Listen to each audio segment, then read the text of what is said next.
ملک صاحب پیر لوٹے شاہ کا قتل ہو گیا ہے۔ کون پیر لوٹے شاہ؟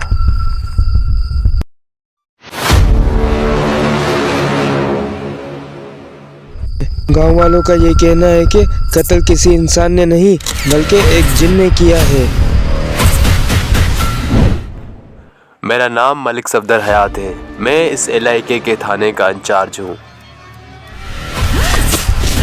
پوری کے بیان کے حساب سے وہ جن ایک خوبصورت لڑکی پر عاشق تھا، یعنی کہ فرزانہ۔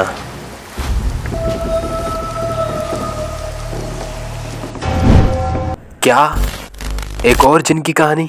فرزانہ کو 4 نوچندی جمعرات کو ایک خاص عمل کے لیے اس کے آستانے پر آنا ہوگا، لیکن وہ چوتھی نوچندی جمعرات کے بارے میں اپنی ماں یا کسی کو بھی کچھ بھی نہیں بتائے گی۔ ملک صفدر حیات کے سامنے ایک نئی کہانی، ایک خوفناک جن کی کہانی جو تھا ایک خوبصورت حسینہ پر عاشق۔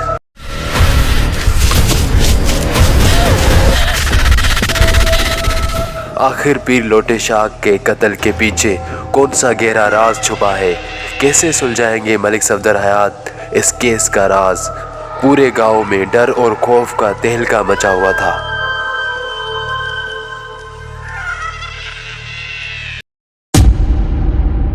السلام علیکم۔ دیکھتی آنکھوں اور مسکراتے ہونٹوں کو کریم خان کا سلام۔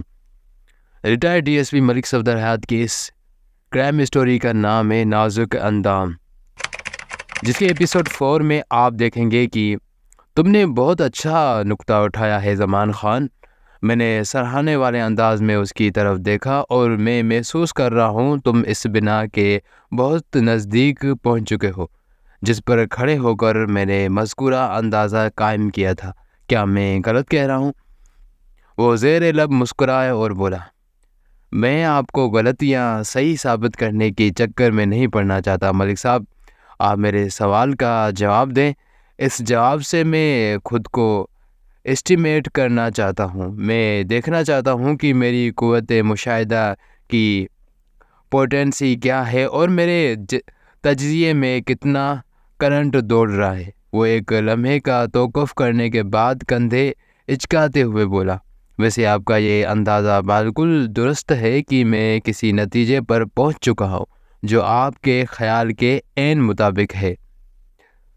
تم ایک ذہین پولیس والے ہو۔ میں نے بے ساختہ اس کی تعریف کی۔ مجھے امید ہے تم بہت ترقی کرو گے۔ وہ گہری سنجیدگی سے بولا، ملک صاحب اگر آپ کا ساتھ میسر رہا تو اس ترقی کی رفتار تسلی بخش رہے گی۔ میں نے آپ سے بہت کچھ سیکھا ہے۔ میں نے زمان خان میں ایک خوبی نوٹ کی تھی کہ وہ حد درجہ انکسار پسند اور احسان شناس شخص تھا۔ ایسے لوگ واقعی اپنے شعبے میں بہت نام کماتے ہیں۔ میں نے اس کی سوال اور اپنی رائے کی وضاحت کرتے ہوئے کہا، میں تمہیں بتاتا ہوں کہ کس وجہ سے میں نے پیر لوٹے شاہ کے قاتل کو ذہین کہا ہے۔ ہم فرض کرتے ہیں پوری ہی ہمارا مطلوبہ مجرم ہے، ہم اسے نقطے پر بحث کر رہے ہیں نا؟ میں نے سوال نظر سے اس اے ایس آئی کو دیکھا تو اس نے اسباب میں سر ہلا دیا۔ میں نے وضاحت کو آگے بڑھاتے ہوئے کہا، پوری روز شبہ لوٹے شاہ کی خدمت میں حاضر رہتا تھا، بلکہ اس کا مستقل ٹھکانہ بھی آستانہ ہی میں تھا۔ میں ماضی کا صیغہ اس لیے استعمال کر رہا تھا کہ ہم مقتول اور ممکنہ قاتل کی غیاب میں گفتگو کر رہے تھے۔ اے ایس آئی پوری توجہ سے میری بات سن رہا تھا۔ میں نے بیان جاری رکھتے ہوئے کہا، اگر لوٹے شاہ کا ایک مرید خاص چودھری فیروز الدین اس راز سے واقف تھا کہ کسی جوفاتل نامی جن نے پیر صاحب کو قتل کی دھمکی دے رکھی تھی، تو یہ ممکن ہے کہ یہ بات لوٹے شاہ کے چیلے پھوری کو معلوم نہ ہو۔ پھوری کو یہ بات سب سے پہلے معلوم ہوگی جناب۔ اے ایس آئی نے تائید کی۔ میں نے کہا، میں نے دیکھا ہے اور یقیناً تم نے بھی دیکھا ہے، لوٹے شاہ کی برہنہ لاش ایک مخصوص حصار کے اندر پائی گئی ہے اور اعلیٰ قتل یعنی کہ قتل کا ہتھیار ایک خطرناک خنجر ہے۔ چودھری کے بقول لوٹے شاہ اسی خنجر کی مدد سے جن کو قابو کرنے کی کوشش کر رہا تھا۔ میری طرح تم بھی اس غیر منعقد کی اور فرسودہ کہانی کو شک کی نظر سے دیکھ رہے ہوگے۔ قاتل نے اپنا کام اس انداز سے سر انجام دیا ہے کہ اس کارنامے کا سارا کریڈٹ جوفاتل نامی جن کے حصے میں چلا جائے، اور ایسی پلاننگ ذہانت کے بغیر ممکن نہیں۔ اس سے یہی ثابت ہوتا ہے قاتل جو کوئی بھی ہے وہ جوفاتل کی کہانی سے بخوبی آگاہ ہے۔ بالکل، میں بھی اسی انداز میں سوچ رہا ہوں، ASI نے میرے خیالات کی تصدیق کرتے ہوئے کہا۔ لیکن ملک صاحب، اگر ہم اس تھیوری پر یقین کر لیں تو صورتحال الجھ جاتی ہے۔ جن والی کہانی سے چودھری فیروز الدین بھی واقف ہے، اور بھی جانے کتنے لوگ واقف ہوں گے۔ اس طرح ہم پھوری کو فوکس نہیں کر سکتے۔ اس کے علاوہ چودھری فیروز الدین اور چند نامعلوم دیگر افراد بھی اس شک کے دائرے میں کھڑے نظر آتے ہیں۔ تمہارا تجزیہ معقول اور بھرپور ہے، میں نے ایک الفاظ پر زور دیتے ہوئے کہا، لیکن میرے خیال میں چودھری اور پھوری کے سوا کوئی اس جناتی راز سے واقف نہیں۔ اگر ایسی کوئی بات ہوتی تو کسی نہ کسی کی زبان سے ضرور پھسل جاتی۔ ہم نے درجن بھر افراد کا بیان لیا ہے، میں نے ذرا توقف کرنے کے بعد اضافہ کیا، اور جہاں تک چودھری فیروز کا تعلق ہے میں سمجھتا ہوں وہ اس قتل میں ملوث نہیں ہو سکتا۔ میں نے جائے واردات پر اس کا بغور جائزہ لیا ہے۔ اس کے چہرے پر نمودار ہونے والے تاثرات کو اداکاری کے کھانے میں فٹ نہیں کیا جا سکتا۔ وہ ایک ڈرے سہمے ضعیف الاعتقاد اور محروم الاعتماد شخص سے تاثرات تھے۔ جوفاتل جن کی فتنہ پروی کے حوالے سے چھوڑے ہوئے میرے شوشے نے اسے خوف دہراس میں مبتلا کر دیا تھا۔ مجھے امید ہے اس وقت وہ بخار میں تپ رہا ہوگا۔ ASI نے تائیدی انداز میں گردن ہلاتے ہوئے کہا، ان حالات میں تو ہمیں اپنی پوری توجہ پھوری کی جانب مرکوز رکھنا ہوگی۔ وہ اپنی ذہانت کا ثبوت دینے کسی وقت بھی آستانے پر نمودار ہو سکتا ہے۔ ایک لمحے کو رک کر اس نے مجھ سے سوال کیا، ملک صاحب، آپ نے جیدہ کو اس پر نگاہ رکھنے کا کام سونپا ہے، کیا پھوری جیسے ممکنہ خطرناک شخص کے لیے ہمارا یہ قدم کافی ہے؟ ہرگز نہیں، میں نے قطعیت سے کہا۔ میں اس انتظام سے قطعی مطمئن نہیں۔ وہ تو میں نے جیدہ کی فرمانداری کو ناپنے اور اسے مصروف رکھنے کے لیے ایک ٹاسک دے دیا ہے۔ تم ہوشیار قسم کے اہلکاروں کی ایک ٹیم ترتیب دو جو سادہ لباس میں لوٹے شاہ کے آستانے اور چودھری فیروز الدین کی حویلی کی نگرانی کریں گے۔ چودھری کی حویلی کی نگرانی کس سلسلے میں؟ وہ متذبذب نظر سے مجھے تکنے لگا۔ میں نے کہا، میں چودھری فیروز کی طرف سے بھی کلی طور پر مطمئن نہیں ہوں اور اس کی بیرون حویلی سرگرمیوں سے آگاہ رہنا چاہتا ہوں۔ اس آگاہی کی وجہ میں تمہیں بعد میں بتاؤں گا۔ ٹھیک ہے ملک صاحب، آپ جیسا کہہ رہے ہیں میں بندوبست کر دیتا ہوں، زمان خان نے کہا۔ میرے خیال میں اس کام کے لیے فریاد علی، رب نواز اور منظور زیادہ مناسب رہیں گے۔ میں نے کہا، یہ کام میں نے تمہارے سپرد کر دیا ہے، تم جیسے چاہو انجام دو، مجھے رزلٹ چاہیے۔ انشاءاللہ میں بہت جلد آپ کو رزلٹ دوں گا، ASI نے پورے وذوق سے کہا۔ رب نواز کو میں آستانے پر مطمئن کر دیتا ہوں اور منظور حویلی کی نگرانی پر مامور ہو جائے گا، جبکہ فریاد علی ان دونوں کے درمیان رابطے کا کام کرے گا۔ اس کے ساتھ وہ جیدہ کی کارکردگی پر بھی نظر رکھے گا۔ میں نے پوچھا، یہ تینوں اہلکار پہچان تو نہیں لیے جائیں گے؟ ہرگز نہیں ملک صاحب، وہ پر یقین انداز میں بولا۔ یہ تینوں میرے آزمائے ہوئے اور بیس بھرنے میں ماہر ہیں، ان کے بارے میں کسی کو ذرا سا شک بھی نہیں ہوگا۔ زمان خان کی اعتماد نے مجھے مطمئن کر دیا۔ 2 روز بعد پوسٹ مارٹم رپورٹ آ گئی۔ اس رپورٹ کے مطابق بھی لوٹے شاہ کی موت جمعرات اور جمعہ کی درمیانی شب 10 اور 11 بجے کی درمیان واقع ہو گئی تھی۔ موت کا سبب وہ ہی خنجر تھا جو اس کے سینے میں عین دل کے مقام پر پیوست تھا۔ اس رپورٹ میں ایک چونکا دینے والی بات بھی درج تھی، اور وہ یہ تھی کہ بوقت قتل لوٹے شاہ کسی زودہ اثر نشے میں مبتلا تھا اور اسی خماری ٹناری کی حالت میں اس کے سینے میں خنجر گھونپا گیا تھا۔ لیبارٹری ٹیسٹ میں مقتول کے معدے سے حاصل کردہ مواد کا تجزیہ بھی کیا گیا تھا اور اسی سے پتہ چلتا تھا کہ زندگی سے موت کے جانب سفر کرتے وقت پیر فرتوت لگ بھگ مدہوشی کی کیفیت میں تھا۔ شاید میں ایک بات کا ذکر کرنا بھول گیا کہ جائے وقوع پر خانہ تلاشی کے دوران میں نے ایک الماری میں مختلف قسم کی جو بھری ہوئی بوتلیں دیکھی تھیں۔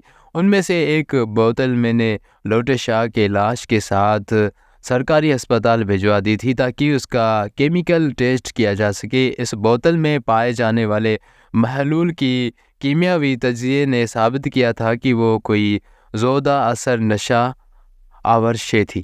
پیر لوٹے شاہ کے معدے کے تجزیے نے میرے ذہن کی ایک الجھن دور کر دی۔ میں نے اس کی لاش کو جس صبر و سکون سے آثار کے اندر پڑے دیکھا تھا وہ سمجھ میں آنے والی بات نہیں تھی۔ سینے میں خنجر کھا کر قتل ہونے والا شخص ایسی شرافت کا مظاہرہ نہیں کرتا۔ لوٹے شاہ کسی گہرے نشے کے زیر اثر تھا، اس لیے اس نے مخصوص جدوجہد نہیں کی تھی۔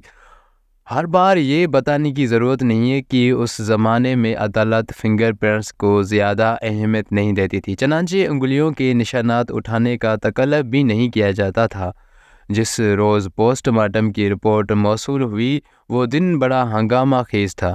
ہسپتال سے پیر لوٹے شاہ کی کٹی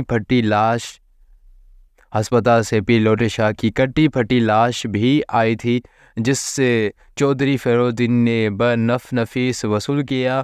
اسی روز بعد نماز عصر لوٹے شاہ کو آستانے کے احاطے میں سپرد خاک کر دیا گیا۔ اس کے جنازے میں گاؤں کے تمام مردوں نے شرکت کی۔ حاضری اتنی زیادہ اس لیے تھی کہ وہ تدفین چودھری کے زیر انتظام ہو رہی تھی۔ پتہ نہیں یہ آئیڈیا کس کا تھا کہ قبرستان کے بجائے لوٹے شاہ کے آستانے میں دفن کیا جائے۔ اس عمل نے میرے ذہن میں خطرے کی لاتعداد گھنٹیاں بجا دی تھیں۔ میں دیکھ رہا تھا کہ لوٹے شاہ کسی ہاتھی کے مانند مرنے کے بعد 100 لاکھ کا ہو گیا تھا۔ کچھ ہی عرصے بعد اس کی تربت مزار کی شکل اختیار کر لیتی اور پھر چڑھاوے چڑھانے والوں کا ایک تانتا بن جاتا۔ ممکن ہے اس آستانے پر ہر سال پیر لوٹے شاہ کا عرس بھی منعقد ہونے لگتا اور لوگ لوٹے بھر بھر کے نذرانے پیش کرتے۔ ایسے واقعات میں افسوسناک بات یہ ہوتی ہے کہ لوگ بھیڑ چال کے اسیر ہو جاتے ہیں اور کسی تحقیق تفتیش میں پڑے بغیر اپنے من کی مرادیں حاصل کرنے کے لیے ایسے نقلی مزاروں کی رونق کو بڑھانے میں کسی کنجوسی سے کام نہیں لیتے۔ میری نظر میں ایسے تمام اڈے نوٹ چھاپنے کی فیکٹریاں ہیں جو وہاں مسلط افراد کی آمدنی کا ذریعہ ہیں۔ ایسے سفاک ظالم اور شکل قلب افراد کو اس بات سے کوئی غرض نہیں ہوتی کہ وہ سینکڑوں ہزاروں سادہ لوہے اور معصوم افراد کو گمراہی کے اندھیروں میں پھینکنے کا موجب بن رہے ہیں۔ آپ کا ذہن اس بات سے یقیناً الجھ رہا ہوگا کہ میں پیر لوٹے شاہ کا ذکر کرتے کرتے نہایت ہی تلخ اور سخت الفاظ استعمال کر رہا ہوں۔ اس کی ایک وجہ ہے آپ اس وقت کہانی کی وسط میں ہیں، اس لیے ایسا محسوس کرنے میں حق بجانب ہے، لیکن میں نے اس واقعے کی آغاز تا انجام سے واقف ہوں۔ کہانی کے اختتام تک پہنچتے پہنچتے آپ بھی میرے ہم خیال ہو جائیں گے۔ ایک بات ذہن میں نقش کر لیں کہ بزرگان دین اور روحانی ہستیوں کا احترام ہم سب پر واجب ہے۔ اس طرح ایسے عظیم انسان کی مزاروں کو بھی عزت و تکریم کی نگاہ سے دیکھنا چاہیے۔ اس کے ساتھ نقلی اور ڈرامے باز ڈبتا پیروں سے نہ صرف ہوشیار رہنا چاہیے بلکہ حتی المقدور ان کی مذمت بھی کرنا چاہیے۔ ہمارا صرف نظر اور بے پرواہی ہی ان لوگوں کی حوصلوں کو بڑھا دیتی ہے۔ اصلی اور نقلی میں فرق کرنا ہم سب کی ذمہ داری ہے۔ میں نے تھوڑی دیر پہلے اس دن کو ہنگامہ خیز قرار دیا ہے۔ واقعی وہ ایک غیر معمولی اور سرگرم دن تھا، کیونکہ اسی دن کی رات کو پھوری واپس آستانے پر پہنچ گیا۔ اس وقت تک پیر لوٹے شاہ کو دفن کرنے والے آستانے سے جا چکے تھے۔ جو فاتل جن والی کہانی اب پورے گاؤں میں گردش کر رہی تھی، اس لیے شام کے وقت کسی بھی شخص نے آستانے پر رکنے کی جرأت نہ کی۔ یہ کیسے ممکن تھا پھوری آستانے تک پہنچ جائے اور زیادہ دیر تک مجھ سے دور رہے؟ میرے ساتھ کی چاک وہ جو بند افراد نے رات 9 بجے اسے گرفتار کر کے حوالات میں پہنچا دیا۔ میں نے پھوری کی گرفتاری والی خبر اپنے کوارٹر میں سنی کیونکہ میں اس وقت سونے کی تیاری کر رہا تھا۔ دیہاتی اور قصبائی تھانوں میں زیادہ کام نہیں ہوتا اور ویسے بھی وہ شدید سردی کا موسم تھا۔ لگ بھگ 5 بجے شام سورج غروب ہو جاتا اور 8 بجے لوگ بستر میں دبک جگے ہوتے۔ یہ خوشخبری زمان خان نے مجھ تک پہنچائی تھی۔ اس روز اس کی رات کی ڈیوٹی تھی۔ وہ خاصاً جوش میں دکھائی دیتا تھا۔ میں نے کھلے دل سے اسے مبارک باد دی اور کہا، زمان، تم اس کیس کی تمام جزئیات سے واقف ہو۔ ایک نامعقول ٹیپ ریکارڈر تمہارے ہاتھ آ گیا ہے۔ تم اس کے کل پرزوں سے چھیڑ چھاڑ کر کے دیکھو۔ اگر یہ بولنے کے قابل ہو جائے تو مجھے اطلاع بھجوا دینا، میں بھی اس کی بولی سننے آ جاؤں گا۔ تمہاری ویسے بھی شبینہ ڈیوٹی ہے، کچھ تو مصروفیت ہونا چاہیے نا۔ وہ میرے ڈھکے چھپے الفاظ کو پوری وضاحت کے ساتھ سمجھ رہا تھا۔ میرے بات کے اختتام پر اس نے کہا، آپ فکر نہ کریں ملک صاحب، اس میکینکی میں آپ مجھے ناکامیاب نہیں پائیں گے۔ میں واقعی بے فکر ہو گیا۔ رات 11 بجے ASI کی طرف سے سندیشہ آ گیا کہ مال تیار ہے، آپ چاہیں تو چیک کر سکتے ہیں۔ میں نے الحاف کو خیر بات کہا اور کمرے میں پہنچ کر اپنی نشست سنبھال لی۔ اسی وقت زمان خان میرے پاس آ گیا۔ میں نے اس سے استفسار کیا، کیا پوری نے اقبال جرم کر لیا ہے؟ وہ لوٹے شاہ کے قتل سے انکاری ہے جناب۔ ASI نے بتایا۔ میں نے اچھی طرح ٹھونک بجا کر دیکھ لیا ہے، اس کے پاس ایک نئی ہی کہانی ہے۔ میں نے سن لی ہے، آپ بھی سن لیں۔ میں نے محسوس کیا ہے کہ اس کی کہانی خاصی جاندار ہے۔ آپ کا مجھ سے زیادہ تجربہ ہے، ہو سکتا ہے وہ غلط بیانی سے کام لے رہا ہو۔ میں اس کی دروغ گوئی کو پکڑ نہیں سکا، ممکن ہے آپ کی پکڑ میں آ جائے۔ میں نے اسے ڈرانے دھمکانے اور سیدھا کرنے کے نصف درجن فارمولے استعمال کر لیے ہیں۔ میں نے معنی خیز انداز میں گردن ہلائی۔ تم اسے میرے پاس لے کر آؤ، میں کوئی دوسرا طریقہ آزماتا ہوں۔ ایک لمحے کی توقف سے میں نے پوچھا، کیا اس نے بتایا کہ اتنے دن وہ کہاں غائب تھا؟ جی ہاں، بتایا ہے۔ ASI نے جواب دیا کہ اس کے مطابق وہ چیچا وطنی گیا ہوا تھا۔ وہاں جانے سے متعلق اس نے ایک زبردست کہانی سنائی ہے۔ میں نے اس کی کہانی کو جاندار اس لیے کہا ہے کہ اس میں ایک جن کا کردار بھی موجود ہے۔ میں نے حیرت اور دلچسپی سے ASI کو دیکھا اور کہا، یعنی ایک اور جن؟ میں نے تشویشی ناک لہجے میں ضیافت کیا، کیا اس جن سے بھی کسی انسان کی موت کا واسطہ ہے؟ ASI نے نفی میں گردن ہلائی، نہیں جناب، یہاں معاملہ برخلاف ہے۔ اس کیس میں انسان سے ایک جن کی موت وابستہ ہے اور انسان غفور اور پھوری۔ بہت دلچسپ، میں نے سر ہلاتے ہوئے کہا۔ ہم یہ توقع تو کر رہے تھے کہ وہ اپنے غیاب کی کوئی زبردست کہانی سنائے گا، لیکن اس طرف ہمارا دھیان نہیں گیا کہ جائے وقوع سے عدم موجودگی کے دوران میں وہ کسی جن سے نبرد آزما بھی ہو سکتا ہے۔ اس چکر باز کو فوراً میرے پاس لے کر آؤ۔ ASI میں لے کر آیا کہہ کر کمرے سے نکل گیا۔ تھوڑی دیر بعد وہ پھوری کو اپنے ساتھ لے کر دوبارہ میرے پاس آ گیا۔ پھوری ایک دراز قامت اور مضبوط ڈیل ڈول کا مالک شخص تھا۔ رنگت توئے کو شرمائی تھی، اس کی عمر 40 کے نزدیک تھی اور اس نے ایک بے ترتیب داڑھی بھی رکھ چھوڑی تھی جس میں سیاہ اور سفید بالوں کا تناسب برابر تھا۔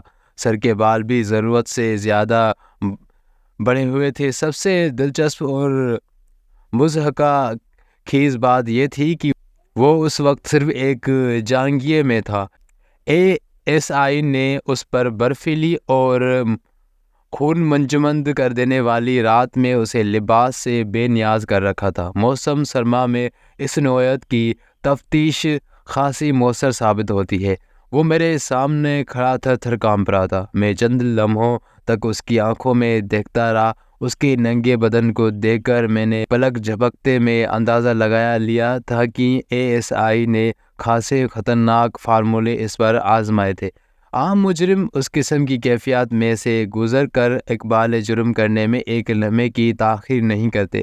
پھوری یہاں تو بہت ہی پکا اور کایاں مجرم تھا یا پھر سرے سے مجرم نہیں تھا؟ میرا مطلب ہے وہ بھی لوٹے شاہ کا قاتل نہیں تھا۔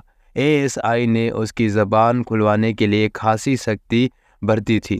میں نے نرمی کا برتاؤ کرنے کا فیصلہ کیا اور زمان خان سے کہا کوئی کمبل یا گرم چادر لا کر اس پر ڈال دو۔